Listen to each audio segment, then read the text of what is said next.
റൂമിലേക്ക് പോയതാണ് വൈകിതു. അപ്പോഴാണ് അവളുടെ ഫോണിന് ബെൽ ചെയ്തത്. രാധികയായിരുന്നു. അമ്മേ, എന്തെടുക്കുമോ മോളെ? ലഞ്ച് ബ്രേക്ക് അമ്മേ, ഞാൻ ക്യാൻറ്റീനില്ല. നന്നായി ഫുഡൊക്കെ കഴിക്കണം കേട്ടോ. പിന്നെ പണിക്കാർ അവിടെയൊക്കെ പോയിട്ടുണ്ട്. രാമേട്ടനോട് ഒന്ന് ശ്രദ്ധിച്ചാളം പറഞ്ഞിട്ടുമുണ്ട്. ഉണ്ണിയമ്മ ഇവിടെ വീട്ടിലുണ്ടമ്മേ. അതെയോ? അത് നന്നായി. കൂട്ടിനാരേലും വേണ്ടേ? ചന്തുവേട്ടനാ രാവിലെ എന്നെ കൊണ്ടാക്കിയത്. അതും നന്നായി. രാധികയിൽ ഒരു നെടുവീർപ്പ് നിറഞ്ഞു. വൈകിട്ട് വിളിക്കാൻ വരാമെന്ന് പറഞ്ഞു. ഇപ്പോൾ ഞാൻ തനിച്ചിരുന്ന പോലെ തോന്നുമോ അമ്മേ? ചിലമ്പിച്ചു പോയിരുന്നു അവളുടെ ശബ്ദം. രാധികയുടെ ഹൃദയത്തിൽ ചെറുതായൊരു പോറൽ വീണു. അങ്ങനെ പറയല്ലേ മോളെ, നീ ഞങ്ങളുടെ മകള് തന്നെയല്ലേ? അറിയാം അമ്മേ, പക്ഷേ ഞാൻ അവിടെ തനിച്ചല്ലേ. അന്ന് വീട്ടിൽ വന്നപ്പോൾ ഞാൻ കരുതി. അവളുടെ വാക്കുകൾ മുറിഞ്ഞു പോയി. വിക്രമിനെ കുറിച്ചാണ് അവൾ പറയുന്നതെന്ന് രാധിക മനസ്സിലാക്കി. ഇനിയും അവനിൽ പ്രതീക്ഷ വേണ്ട മോളെ. ഒന്നും രണ്ടും അല്ല, 3 വർഷങ്ങളാണ് അവൻ്റെ മുന്നിൽ ഉണ്ടായിരുന്നത്. അപ്പോഴൊന്നും മനസ്സ് മാറാത്തവൻ ഇനി മാറുമെന്ന് തോന്നുന്നുണ്ടോ? മോക്ക് വയസ്സ് 23 ആയിട്ടുള്ളൂ. ഇനിയും നല്ലൊരു ജീവിതം മുന്നോട്ട് കിടക്കുന്നുണ്ട്. വെറുതെ അർത്ഥമില്ലാത്ത ജീവിതത്തിൽ തൂങ്ങിക്കിടക്കുന്നുണ്ട്. പ്രത്യേകിച്ച് യാതൊരു കാര്യവുമില്ല. എൻ്റെ മകനായതുകൊണ്ട് വേണമെങ്കിൽ എനിക്ക് മോളെ അവൻ്റെ ജീവിതത്തിൽ പിടിച്ചു നിർത്താം. പക്ഷെ ഞാനത് ചെയ്യില്ല. ഇപ്പോൾ സമാധാനമായിട്ട് ആഹാരം കഴിക്കുക. അമ്മ വൈകിട്ട് വിളിക്കാം. രാധിക ഫോൺ കട്ട് ചെയ്തുകൊണ്ട് നീരുപൊടിഞ്ഞ കണ്ണുകൾ തുടച്ചു മാറ്റി. വൈദു ഫോൺ മാറ്റിവെച്ച് ചോറിൽ കൈയിട്ട് ഇളക്കിക്കൊണ്ട് എന്തോ ആലോചിച്ചിരുന്നു. ഹേയ് ഉറൂഷി! മുന്നിൽ ഒരാൾ വന്നിരുന്നു കൊണ്ട് കൗതുകത്തോടെ വിളിച്ചപ്പോൾ വൈദു പെട്ടെന്ന് ഞെട്ടി അവനെ നോക്കി. സഞ്ജു! അപ്പോൾ മറന്നിട്ടില്ലല്ലേടോ? താനെന്താ ഇവിടെ? ഞാനിവിടെ വീണ്ടും ജോലിക്ക് കയറി. ഗുഡ്. സഞ്ജു ഇപ്പോഴും ഇവിടെ ഉണ്ടോ? യെസ്. പിന്നെ എന്തു പറയുന്നു തൻ്റെ സൂപ്പർ സ്റ്റാർ ഹസ്ബൻഡ്? വൈദു ഒന്ന് ഞെട്ടി അവനെ നോക്കി. ഹോസ്പിറ്റലിൽ ആർക്കും അറിയാത്ത സത്യം. പക്ഷേ ഇവനെങ്ങനെ? എന്താ, ഞാനെങ്ങനെ അറിഞ്ഞുവെന്നാണോ? സഞ്ജു അവളെ സൂക്ഷിച്ചു നോക്കിക്കൊണ്ട് ചോദിച്ചു. സഞ്ജു എങ്ങനെ? തൻ്റെ വിവാഹ ദിവസം ആ അമ്പലത്തിൽ അമ്മയുടെ കൂടെ വന്നതായിരുന്നു ഞാൻ. അപ്പോഴാണ് വധുവിൻ്റെ വേഷത്തിൽ താൻ നിൽക്കുന്നത് കണ്ടത്. ബട്ട് ഞാൻ ശരിക്കും സർപ്രൈസ് ആയി പോയത് തന്നെ കല്യാണം കഴിക്കാൻ പോകുന്ന ആളിനെ കണ്ടിട്ടാണ്. ഇത്രയും വലിയൊരു കാര്യം താൻ എന്തിനു ഹൈഡ് ചെയ്തു വെച്ചു? രൂക്ഷമായി നോക്കുന്നവനെ കണ്ടെന്നു പതറി വൈദു മുഖം കുനിച്ചു. എനിക്ക് തന്നോടൊന്ന് സംസാരിക്കണം. തനിക്ക് എന്തൊക്കെയോ പ്രശ്നങ്ങളുണ്ട്.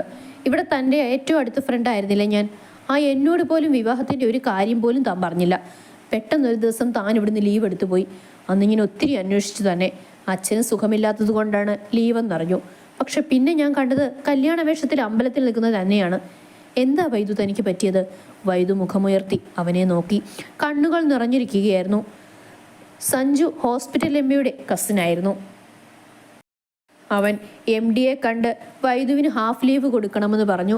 അവൾക്ക് ചെറിയൊരു തലവേദന എന്ന് പറഞ്ഞപ്പോൾ എടുത്തോളാൻ സമ്മതം പറഞ്ഞു. എല്ലാം തുറന്ന് സംസാരിക്കാൻ സഞ്ജുവിനെ പോലെ ഒരു ഫ്രണ്ടിൻ്റെ സാമീപ്യം തനിക്ക് അത്യാവശ്യമാണെന്ന് വൈദുവിന് തോന്നി. പാർക്കിങ്ങിൽ നിന്നും സഞ്ജു കാറുമെടുത്ത് വരുമ്പോൾ വൈദു മരത്തിൻ്റെ താഴെ കെട്ടിയിരുന്ന സിമൻറ്റ് ബെഞ്ചിൽ ഇരിക്കുകയായിരുന്നു. സഞ്ജു അടുത്തെത്തി ഹോൺ അടിച്ചപ്പോഴാണ് വൈദു എഴുന്നേറ്റത്. ഒരു പാവയെപ്പോലെ ഓരോന്നും ചെയ്യുന്നവളെ സഞ്ജു സംശയത്തോടെ നോക്കി. അവൻ അവളെയും കൊണ്ടുപോയത് ലേക്ക് പാർക്കിലേക്കായിരുന്നു. നേർത്ത കാറ്റിൽ അവളുടെ ദുപ്പട്ടയുടെ തുമ്പ് ലക്ഷ്യബോധമില്ലാതെ പറന്നു കളിക്കുന്നുണ്ട്. സഞ്ജു അവൾക്കേറെ പ്രിയപ്പെട്ട ബട്ടർ സ്കോച്ച് ഐസ്ക്രീം വാങ്ങിക്കൊടുത്തു. എപ്പോഴും താനത് വാങ്ങിക്കൊടുക്കുമ്പോൾ കൊതിയോടെ വാങ്ങുന്നവളുടെ ഇപ്പോഴത്തെ ഭാവം അവനിൽ സംശയമുണ്ടാക്കിയിരുന്നു. ഇനി പറ വൈദു, 3 വർഷങ്ങൾക്ക് മുൻപ് ആ ദിവസം എന്താ നിന്റെ ജീവിതത്തിൽ സംഭവിച്ചത്? എന്തിനാ നീ എല്ലാവരിൽ നിന്നും അകന്നുപോയത്? പെട്ടെന്നൊരു ദിവസം എന്നോടൊരു യാത്ര പോലും പറയാതെ എങ്ങോട്ടാ ഓടി ഒളിച്ചത്? വൈദു നിർജീവമായി അവൻ്റെ മുഖത്തേക്ക് നോക്കി. വലിയൊരു സങ്കടക്കടൽ അവൾക്കുള്ളതായി സഞ്ജുവിന് മനസ്സിലായി. ഞാൻ എല്ലാം പറയാം സഞ്ജു, വൈദു പറഞ്ഞു തുടങ്ങി. അവളുടെ ജീവിതം മാറ്റിമറിഞ്ഞ ആ ദിവസങ്ങളെ പറ്റി. വിക്രം ഒട്ടും പ്രതീക്ഷിക്കാതെ എൻ്റെ ജീവിതത്തിൽ വന്ന താലി കെട്ടിയ പുരുഷൻ. ഞാൻ ആദ്യമായി അയാളെ കാണുന്നത് നമ്മുടെ ഹോസ്പിറ്റലിൽ വെച്ചാണ്. എനിക്ക് വിക്രത്തെ നേരത്തെ അറിയില്ലായിരുന്നു. അന്ന് ശരിക്കും വിക്രത്തെ അറിയാത്തത് കൊണ്ടാണ് ഞാൻ അങ്ങനെ പെരുമാറിയത്. അത് കഴിഞ്ഞ് കുറേ ദിവസങ്ങൾ പിന്നെയും കടന്നുപോയി. സഞ്ജുവിന് അറിയില്ലേ എൻ്റെ ജീവിതം? പ്രസവത്തോടെ അമ്മ മരിച്ച കുട്ടിയായിരുന്നു ഞാൻ. പിന്നെ എനിക്ക് വേണ്ടി ജീവിച്ചത് എൻ്റെ അച്ഛൻ പത്മനാഭനായിരുന്നു. ഞാൻ നമ്മുടെ ഹോസ്പിറ്റലിൽ ജോലിക്ക് കയറി കുറച്ചു മാസങ്ങൾ കഴിഞ്ഞപ്പോഴാണ് അച്ഛൻ ഒരു ദിവസം ബോധം കെട്ട് വീഴുന്നത്.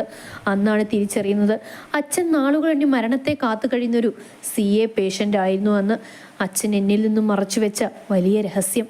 ഞാൻ ആകെ തകർന്നു പോയി സഞ്ജു. അച്ഛൻ്റെ തണലിൽ ജീവിച്ച ഒരു പെൺകുട്ടിയായിരുന്നു ഞാൻ.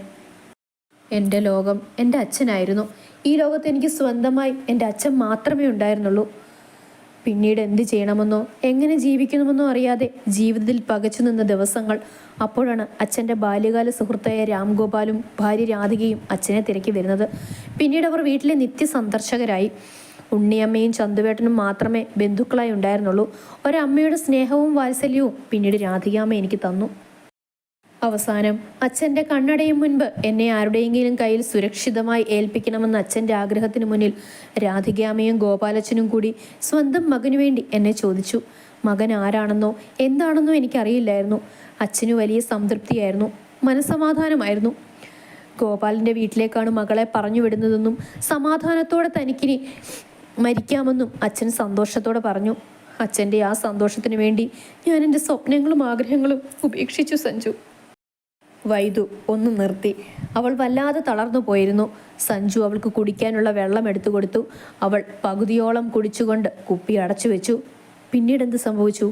വിവാഹത്തിൻ്റെ അന്ന് ആ അമ്പലനടയിലാണ് സഞ്ജു എന്നെ വിവാഹം കഴിക്കാൻ പോകുന്നത് വിക്രമാണെന്ന് ഞാൻ തിരിച്ചറിഞ്ഞത്. അപ്പോൾ വിവാഹം ഉറപ്പിച്ചപ്പോഴൊന്നും നീ കണ്ടില്ലേ? ഇല്ല. അച്ഛൻ്റെ അവസ്ഥ വളരെ മോശമായി കൊണ്ടിരിക്കുകയായിരുന്നു ആ ദിവസങ്ങളിൽ. എത്രയും പെട്ടെന്ന് വിവാഹം കാണണമെന്ന് അച്ഛൻ വാശി പിടിച്ചു. രാധികാമ്മ എനിക്ക് സർപ്രൈസാണ് ഒരുക്കി വെച്ചിരിക്കുന്നതെന്ന് പറഞ്ഞു. ഞങ്ങളുടെ മകനെ കണ്ടാൽ മോള് ഞെട്ടുമെന്നും പറഞ്ഞു. ശരിക്കും ഞെട്ടിപ്പോയി സഞ്ജു. അന്ന് ഹോസ്പിറ്റലിൽ വെച്ച് കണ്ടതിന് ശേഷം വിക്രത്തിൻ്റെ പല സിനിമകളും അനുവും മായയും കൂടി എന്നെ കാണിച്ചിരുന്നു. സത്യത്തിൽ അത്രയും സ്റ്റാർ വാല്യൂ ഉള്ളൊരു നടനാണെന്ന് അപ്പോഴാണ് ഞാൻ തിരിച്ചറിയുന്നത് തന്നെ. ഞാനൊരു നിശ്ചല അവസ്ഥയിലായിപ്പോയി. ആളുടെ കണ്ണുകളിൽ തെളിഞ്ഞ ഭാവം എന്നോടുള്ള വെറുപ്പാണോ അവജ്ഞയാണോ എന്ന് തിരിച്ചറിയാൻ എനിക്ക് സാധിച്ചില്ല. ആർക്കോ വേണ്ടി ഒക്കെ ചെയ്യുന്നത് പോലെ അറിയപ്പെടുന്ന ഒരു നടനായിട്ടും അധികം ആൾക്കാരില്ലാതിരുന്ന വിവാഹം. വിക്രത്തിൻ്റെ ഒരു ഫ്രണ്ട് പോലും വന്നിരുന്നില്ല. ചുരുക്കി പറഞ്ഞാൽ എൻ്റെ ഭർത്താവാണ് വിക്രമെന്ന് ആർക്കും അറിയില്ല. അതായിരുന്നു സത്യം. പിന്നീടുള്ള എൻ്റെ ജീവിതം അവഗണനയുടെയും തിരസ്കരണത്തിൻ്റെയുമായിരുന്നു. 3 മാസം തികയും മുന്നേ എന്നെ വിട്ട് അച്ഛൻ പോയി. ജീവിതത്തിൽ വല്ലാതെ ഒറ്റപ്പെട്ടു പോയ ദിനങ്ങൾ. അന്ന് ഒരു സാന്ത്വന വാക്ക് പോലും പറയാൻ വിക്രം വന്നിരുന്നില്ല. ഒരുപാട് രാത്രികളിൽ ഞാൻ പൊട്ടിക്കരഞ്ഞിട്ടുണ്ട് സഞ്ജു. അച്ഛനെ വിട്ടുപോയപ്പോൾ വിക്രത്തിൻ്റെ സാമീപ്യം, കരുതൽ എല്ലാം ഞാൻ ആഗ്രഹിച്ചു. അന്ന് പോലും എന്നോട് ഒരു പരിഗണനയും കാണിച്ചില്ല. പിന്നെ വീട്ടിലേക്ക് വരുന്നത് പോലും ചുരുങ്ങി. അന്യഭാഷ ചിത്രങ്ങൾ ചെയ്തു തുടങ്ങിയപ്പോൾ പ്രശസ്തിയും പണവും പ്രതിഫലവും വർദ്ധിച്ചു. തീർത്തും ഞാനെന്നൊരു ഭാര്യ ഉണ്ടെന്ന് പോലും വിക്രം മറന്നുപോയി. ഒരിക്കൽ പോലും ഒന്ന് വിളിക്കുകയോ ഞാൻ ജീവിച്ചിരിപ്പുണ്ടോ അതോ മരിച്ചോ എന്ന് പോലും തിരക്കിയില്ല. 3 വർഷങ്ങൾ ഞാൻ എങ്ങനെ ജീവിച്ചു എന്ന് പോലും എനിക്കറിയില്ല സഞ്ജു. അവസാനം എല്ലാം ഇട്ടെറിഞ്ഞ് പോന്നു. സഞ്ജു ഒരു പകപ്പോടെ അവളെ കേട്ടിരുന്നു. തളർന്നു പോയവളെ തോളോട് ചേർത്ത് പിടിച്ചു. വൈദു, ഒരു കാര്യം, ഒരൊറ്റ കാര്യം, നിനക്കിനി അയാളോടൊപ്പം ജീവിക്കണോ? ഉറപ്പോടെയായിരുന്നു അവൻ്റെ ചോദ്യം. എന്തുകൊണ്ടോ വിക്രത്തെ അംഗീകരിക്കാൻ സഞ്ജുവിൻ്റെ മനസ്സ് അനുവദിച്ചില്ല. വൈദു അനുഭവിച്ചതൊക്കെ അവൻ്റെ ഉള്ളിൽ കൊണ്ടിരുന്നു. വേണ്ട, എനിക്കിനി വിക്രത്തിൻ്റെ ഭാര്യയെ തുടരണ്ട സഞ്ജു. ചിലമ്പിച്ചു പോയിരുന്നു അവളുടെ വാക്കുകൾ. നല്ല തീരുമാനം. ഒരു താലി കെട്ടിയെന്ന പേരിൽ ഇനിയും നിന്റെ ജീവിതം കുരുക്കിയിടരുത് വൈദു. കേട്ടിടത്തോളം അയാൾക്ക് നിന്നോട് യാതൊരു താല്പര്യവും ഇല്ല. അങ്ങനെയുള്ള ഒരാളുടെ കൂടെ ഇനിയും എന്തിനു ജീവിക്കണം? നീ ഇപ്പോൾ എടുത്ത തീരുമാനമാണ് ശരി. നിനക്ക് എന്താവശ്യത്തിനും ഞാനുണ്ടാവും, പോരെ? അവൾ അവനെ നോക്കിയൊന്ന് പുഞ്ചിരിച്ചു. ചന്തു ജോലി കഴിയാറായപ്പോൾ വൈദുവിനെ വിളിച്ചു. തലവേദന കാരണം അവൾ നേരത്തെ വീട്ടിലെത്തിയെന്ന് പറഞ്ഞപ്പോൾ അവൾക്കുള്ള മെഡിസിനും വാങ്ങിയിട്ടാണ് അവൻ വീട്ടിലെത്തിയത്. അവൻ മുറ്റത്ത് ബൈക്ക് നിർത്തുമ്പോൾ കണ്ടു ഉണ്ണിയമ്മയുടെ മടയിൽ വരാന്തയിൽ കിടക്കുന്ന വൈദുവിനെ. അവളുടെ തലയിലൂടെ ഉണ്ണിയമ്മ തഴുകി വിടുന്നുണ്ട്. ചന്തു അകത്തേക്ക് കയറിയപ്പോൾ ഉണ്ണിയമ്മയുടെ മടിയിൽ കിടന്ന് അവൾ ചെറുതായൊന്ന് മയങ്ങിയിരുന്നു. ഇവൾക്കെന്താ അകത്ത് കിടക്കാൻ സ്ഥലമില്ലേ? പാലിൻ്റെയും പലഹാരത്തിൻ്റെയും കവർ ഉണ്ണിയമ്മയ്ക്ക് കൊടുത്തുകൊണ്ട് ചന്തു പറഞ്ഞപ്പോൾ വൈദു പിടഞ്ഞെഴുന്നേറ്റിരുന്നു. നിനക്കെന്താടാ ചക്ക? അവൾ ഞെട്ടിയത് കണ്ടില്ലേ? ഉണ്ണിയമ്മ അവനെ കൂർപ്പിച്ചു നോക്കിക്കൊണ്ട് പറഞ്ഞു.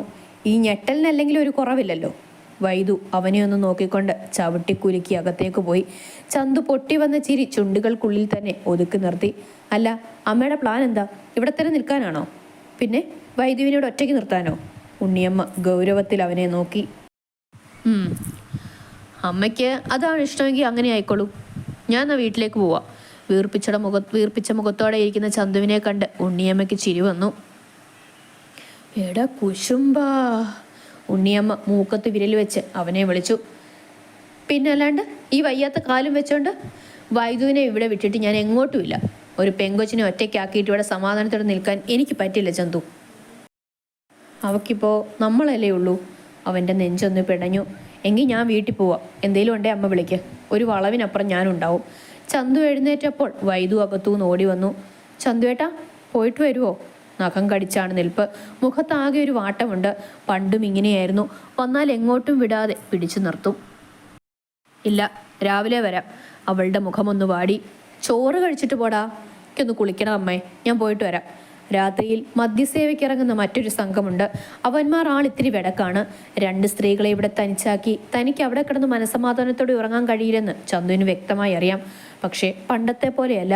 വൈദു ഇന്ന് വിവാഹം കഴിഞ്ഞ പെണ്ണാണ്. മാത്രവുമല്ല, ഇപ്പോൾ ഭർത്താവുമായി പിണങ്ങി വന്ന് നിൽക്കുന്നു എന്ന് ശ്രുതിയുമുണ്ട് നാട്ടിൽ. അപ്പോൾ താനിവിടെ നിന്നാൽ അവരെ നോക്കി ഉണ്ണിയമ്മ എഴുന്നേറ്റു. വൈദു ചായ ഇടുന്നുണ്ടായിരുന്നു. ചന്തുവിന് 7 മണിക്കാണ് ചായ കുടിക്കുന്ന സമയം. അത് കഴിഞ്ഞ് കൂട്ടുകാർക്കൊപ്പം ഒരു പോക്കുണ്ട്. പിന്നെ രാത്രിയിലാണ് കയറി വരുന്നത്. ഓരോന്നാലോചിച്ച് അവൻ്റെ തല പോഞ്ഞു. ഒടുവിൽ പോയിട്ട് വരാമെന്ന് ഉറപ്പിച്ചു. അകമൊക്കെ ഒന്ന് അടിച്ചു വാരിയിടണേടാ. ആ ശരി. ചായ കുടിച്ചിട്ട് അവൻ പോയി. വൈദ്യു ചായ കുടിക്കുന്നതിനിടയ്ക്ക് രാധികയെ വിളിച്ച് കുറച്ചു നേരം സംസാരിച്ചിരുന്നു. പിന്നെ വൈദ്യു പോയി വിളക്ക് കൊളുത്തി. അപ്പോഴാണ് ചന്തു തിരിച്ചു വന്നത്. തോളിൽ അവൻ ജോലിക്ക് കൊണ്ടുപോകുന്ന ബാഗും ഉണ്ട്. മറ്റൊരു കയ്യിൽ ഒരു കവറും. അതവൻ വൈദ്യുവിന് കൊടുത്തു. അവളുടെ കണ്ണുകൾ വിടർന്നു. Butter സ്കോച്ചിൻ്റെ cone ice cream. ചന്തുവിൻ്റെ ചുണ്ടിലൊരു ചിരി വിടർന്നു. അവൾ ഐസ്ക്രീം കഴിക്കുമ്പോഴായിരുന്നു പരിചയമില്ലാത്ത നമ്പറിൽ നിന്നൊരു കോള് വന്നത്. വൈദ്യു ഫോൺ എടുത്ത് സ്പീക്കറിലിട്ടു. കയ്യിൽ ഐസ്ക്രീം പറ്റിയിരുന്നു. ഹലോ. അപ്പുറത്തെ സ്ത്രീ ശബ്ദത്തിൽ വൈദ്യു സംശയത്തോടെ നോക്കി. ഹലോ, ഉർവശിയല്ലേ? അതെ, ആരാ? ഞാൻ ദിയ, ശ്രേയയുടെ ഫ്രണ്ട്. വൈദ്യുവിൻ്റെ മുഖത്ത് എന്തിനോ വേണ്ടി മുറുകി. ആ, എന്തു വേണം? ഒട്ടും താല്പര്യമില്ലായിരുന്നു അവളുടെ ചോദ്യത്തിന്. മോളെ, എനിക്കറിയാം എന്നോടുള്ള ദേഷ്യത്തിൻ്റെ കാരണം. പക്ഷേ ഞാൻ അവളുടെ ഫ്രണ്ടാണെങ്കിലും അവളുടെ പല തീരുമാനങ്ങൾക്കും ഞാൻ എതിരാണ്. സത്യത്തിൽ അന്ന് മോള് പൊട്ടിക്കരങ്ങി ഇറങ്ങിപ്പോയപ്പോൾ ചങ്ക് തകർന്നുപോയി. ശ്രേയ ഒരു പിടിവാശിക്കാരിയാണ്. അവൾക്കിഷ്ടമുള്ളത് എന്തും ഏതു വഴിയിലൂടെയും നേടിയെടുക്കാൻ അവൾ ശ്രമിക്കും. പക്ഷേ തൻ്റെ കാര്യത്തിൽ വിക്രം നിരപരാധിയാണ്. അവനൊരിക്കലും അറിയാത്ത കാര്യമാണിത്. വിക്രത്തിനെ നേരിടാൻ, അവൻ്റെ പണത്തിലും സ്റ്റാറ്റസിലും അഹങ്കരിക്കാൻ ശ്രേയയെ കണ്ടുപിടിച്ചൊരു മാർഗം. അതായിരുന്നു അന്നത്തെ സംഭവം. ഏതോ ഒരു നിമിഷത്തിൽ അവൻ്റെ വായിൽ നിന്നും വീണുപോയൊരു വാക്കിനെ അവൾ മുതലെടുക്കുമെന്ന് വിക്രം കരുതിയില്ല. വിക്രത്തിൻ്റെ വിവാഹം കഴിഞ്ഞെന്ന് അവൾക്കറിയില്ലായിരുന്നു. അന്നൊരിക്കൽ അവൾ അവനെ പ്രപ്പോസ് ചെയ്തപ്പോഴാണ് വിക്രം വിവാഹം കഴിഞ്ഞെന്ന് അവളോട് പറഞ്ഞത്. പിന്നെ അവനോട് കൂടുതൽ അടുത്തു. പക്ഷേ വിക്രം ശ്രേയയെ നല്ലൊരു ഫ്രണ്ടായിട്ടേ കണ്ടിട്ടുള്ളൂ. അവൾ അവനെക്കുറിച്ചുള്ള സകല വിവരവും കണ്ടുപിടിച്ചു. ഡ്രിങ്ക്സിൽ എന്തോ ഒരു മയക്കുമരുന്ന് നൽകി അവനെ അബോധാവസ്ഥയിലാക്കിയിട്ട് അവനിൽ നിന്നും ചോദിച്ചറിഞ്ഞതാണ് നിങ്ങളുടെ വിവാഹവും തുടർന്നുള്ള കാര്യവും. പക്ഷേ അവൾ ഇത്രയും ചെയ്തു കൂട്ടുമെന്ന് വിക്രം കരുതിയില്ല. ഒരു കണക്കിന് അത് നന്നായി ചേച്ചി. അതുകൊണ്ടല്ലേ എനിക്ക് മാറി ചിന്തിക്കാൻ തോന്നിയത്. ഇനിയിപ്പോൾ സത്യങ്ങൾ അറിഞ്ഞാലും എനിക്കൊന്നുമില്ല. കാരണം വിക്രത്തിൻ്റെ ജീവിതത്തിൽ നിന്ന് ഞാൻ പടിയിറങ്ങിക്കഴിഞ്ഞു. ഇത്രയും നാൾ ഞാൻ അനുഭവിച്ച അവഗണനയുടെയും വെറുപ്പിൻ്റെയും ആഴം ആർക്കും അറിയില്ല. പ്രതീക്ഷയോടെ ഓരോ നിമിഷവും ജീവിച്ച ഒരു പെണ്ണിൻ്റെ മനസ്സിന് നോവും അറിയില്ല. ഒരു കണക്കിന് ശ്രേയയോട് എനിക്ക് നന്ദിയുണ്ട്. റിത്തിങ് ചെയ്യാൻ എനിക്ക് തോന്നിയത് അവരുടെ പ്രവർത്തികളിലൂടെയാണല്ലോ. ഞാനും വിക്രമവും നിയമപരമായി പിരിയാൻ തീരുമാനിച്ചു. ആ വാർത്ത കൂടി ശ്രേയയെ അറിയിച്ചേക്കു ചേച്ചി. വിക്രത്തെ പോലൊരു യുവനടൻ്റെ ഭാര്യയായി ജീവിക്കാനുള്ള യോഗ്യതയൊന്നും ഒരു സാധാരണക്കാരൻ്റെ മകളായ ഉർവശിക്കില്ല. എനിക്ക് ചേച്ചിയോട് ഒരു വിരോധവും ഇല്ല. വിളിക്കാൻ തോന്നിയല്ലോ, അത് മതി. വൈദേഹി പറഞ്ഞു കോള് കട്ട് ചെയ്യുമ്പോൾ ഒരു നെടുവീർപ്പോടെ ദിയ ഫോണിലേക്ക് നോക്കി. ചന്തു അവളെ തന്നെ നോക്കുകയായിരുന്നു. കണ്ണിൻ്റെ കോണിൽ നീരുരുണ്ട് കയറുന്നത് അവൻ കണ്ടിരുന്നു. വൈദു അവൻ്റെ ചുമലിൽ തലമുട്ടിച്ചിരുന്ന് വിതുമ്പിപ്പോയി. ഇത്രയും നേരം അവളോട് ധൈര്യത്തോടെ സംസാരിച്ച വൈദു തന്നെയാണോ എന്നവൻ ഓർത്തുപോയി. വൈദു, കരയല്ലേ. എന്തിനാ ചന്തുവേട്ടാ എനിക്ക് ഇങ്ങനെയൊരു വിധി? സ്നേഹം കൊണ്ട് വീർപ്പ് മുട്ടിക്കുന്ന അച്ഛൻ്റെയും അമ്മയുടെയും മകനായ വിക്രത്തിന് എങ്ങനെയാ എന്നെ ഇത്രത്തോളം അവഗണിക്കാൻ തോന്നിയത്? വൈദു, കഴിഞ്ഞതൊക്കെ കഴിഞ്ഞു. ഇനിയും ഓരോന്നോർത്ത് കരയാതെ മുന്നോട്ടുള്ള ജീവിതം നന്നായി ജീവിക്കാൻ നോക്ക്. നിനക്ക് വിക്രത്തോടൊപ്പം ജീവിക്കാൻ ആഗ്രഹമുണ്ടെങ്കിൽ ഞാൻ സംസാരിക്കട്ടെ അവനോട്. വൈദു പെട്ടെന്ന് തല ഉയർത്തി അവനെ നോക്കി. അവളുടെ മുഖം ചുവന്നുപോയി. വേണ്ട, ഇനി ആരും ഒന്നും ചോദിക്കണ്ട. 2 രാത്രിയിൽ ഞാനിവിടെ ഒറ്റയ്ക്ക് കഴിഞ്ഞിട്ടും തിരിഞ്ഞു നോക്കാത്ത എൻ്റെ ഭർത്താവിനെ ഇനിയും ഞാൻ പ്രതീക്ഷിക്കണോ? ഇവിടെ വന്ന് നേരിട്ട് പറയാതെ സ്വന്തം ജീവിതത്തിൽ നിന്ന് ഒഴിഞ്ഞു പോകണമെന്ന് പറഞ്ഞ അയാളെ ഞാൻ ഇനിയും എന്തിൻ്റെ പേരിലാണ് കാത്തിരിക്കേണ്ടത്? ഇവിടെ വന്നോ അവൻ? വന്നു. ഒഴിഞ്ഞു പോകണമെന്നും എന്നെ അയാൾ ഒരിക്കലും സ്നേഹിച്ചിട്ടില്ലെന്നും പറഞ്ഞു. ഒപ്പം താനല്ല ശ്രേയയോട് പറഞ്ഞതെന്നും. അന്നേരം ഞാൻ തീരുമാനിച്ചതാ, ഇനി ആ ജീവിതത്തിലേക്ക് ഒരു തിരിച്ചുപോക്കുണ്ടാവില്ലെന്ന്. ചന്തു അവളെ തന്നെ നോക്കി കുറ്റബോധത്തോടെ മുഖം തിരിച്ചു കളഞ്ഞു. വേണമെങ്കിൽ സ്വന്തമാക്കാമായിരുന്നു അവളെ. പക്ഷേ അവൾക്ക് തന്നോടുള്ള സ്നേഹത്തിൻ്റെ നിറം സാഹോദര്യമാണെന്ന് തോന്നി. അതുകൊണ്ടാണ് ഒഴിഞ്ഞു മാറിയത്. നാളെ വിക്രത്തെ ഒന്ന് കാണണമെന്ന് ചന്തു മനസ്സിൽ ഉറപ്പിച്ചു. പക്ഷേ എങ്ങനെ? അവൻ്റെ നമ്പർ അറിയില്ല, വീട്ടിലുണ്ടാവുമോ എന്ന് പോലും അറിയില്ല. ഒടുവിൽ വൈദുവിൻ്റെ ഫോണിൽ നിന്നും അവൻ്റെ നമ്പർ എടുത്തു. ബാൽക്കണിയിലിരുന്ന് ബിയർ ബോട്ടിൽ ചുണ്ടോട് മുട്ടിക്കുമ്പോഴാണ് പരിചയമില്ലാത്തൊരു നമ്പറിൽ നിന്നും കോള് വരുന്നത് വിക്രം കാണുന്നത്. ട്രൂ കോളറിൽ ചന്ദ്രജിത്ത് എന്ന് കണ്ടപ്പോൾ അവൻ മുഖം ചുളിച്ചു നോക്കി. ഹലോ, വിക്രമല്ലേ? ആ അതെ, ആരാണ്? എൻ്റെ പേര് ചന്ദ്രജിത്ത്. പേര് പറഞ്ഞാൽ തനിക്കറിയാൻ വഴിയില്ല, പക്ഷേ എൻ്റെ അമ്മാവൻ്റെ മകളുടെ പേര് പറഞ്ഞാൽ തനിക്കറിയാം. കാരണം താനുമായി അവൾക്ക് ചെറിയൊരു ബന്ധമുണ്ട്. എന്ത് ബന്ധം? ഏത് പെണ്ണ്? വൈദേഹി, എൻ്റെ അമ്മാവൻ്റെ മകൾ. അവളുടെ അമ്മായിയുടെ മകനാണ് ഞാൻ. വിക്രം ഞെട്ടലോടെ ഫോണിലേക്ക് നോക്കി.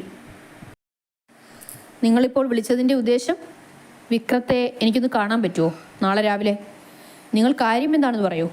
അവളെ സംബന്ധിച്ചുള്ളതാണെങ്കിൽ എൻ്റെ തീരുമാനം ഞാൻ പറഞ്ഞു കഴിഞ്ഞു. ഉർവശി എൻ്റെ ഭാര്യയെ തുടരാൻ എനിക്ക് താല്പര്യമില്ല. ഞാനത് അവളോട് പറഞ്ഞു കഴിഞ്ഞു. യാതൊരു കൂസലുമില്ലാതെ പറയുന്നവനെ ചന്തു അതിശയത്തോടെ നോക്കിപ്പോയി. പൂച്ചയോ പട്ടിയോ കൊണ്ടക്കളയുന്ന ലാഘവത്തോടെയാണ് അവനത് പറയുന്നത്. ഒരു തരിമ്പ് പോലും വൈദുവിനോട് അവന് യാതൊരു താല്പര്യവുമില്ലേ? വിക്രത്തിൻ്റെ തീരുമാനം ഉറച്ചതാണോ?